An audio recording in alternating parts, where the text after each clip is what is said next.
ભારતના ભૂતપૂર્વ army chief general Manoj Mukund નરવણેનું સંસ્મરણ 4 સ્ટાર્સ ઓફ ડેસ્ટિની હાલમાં રાજકીય અને લશ્કરી વર્તુળોમાં ચર્ચાનું કેન્દ્ર બન્યું છે.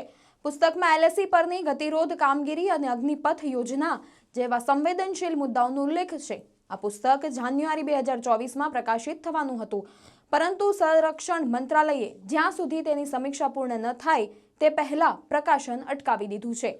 નિવૃત્ત લશ્કરી અધિકારીઓ માટે નિયમો ખૂબ જ કડક છે. યાદ રાખો કે મે-જૂન 2020માં ગલવાન ખીણમાં ભારતીય અને ચીની સૈનિકો વચ્ચે હિંસક અથડામણ થઈ હતી, જેમાં 20 ભારતીય સૈનિકો શહીદ થયા હતા. વિરોધ પક્ષના નેતા રાહુલ ગાંધીએ સંસદમાં હાલમાં વડાપ્રધાન નરેન્દ્ર મોદી અને રાજનાથસિંહ પર નિશાન સાધ્યું.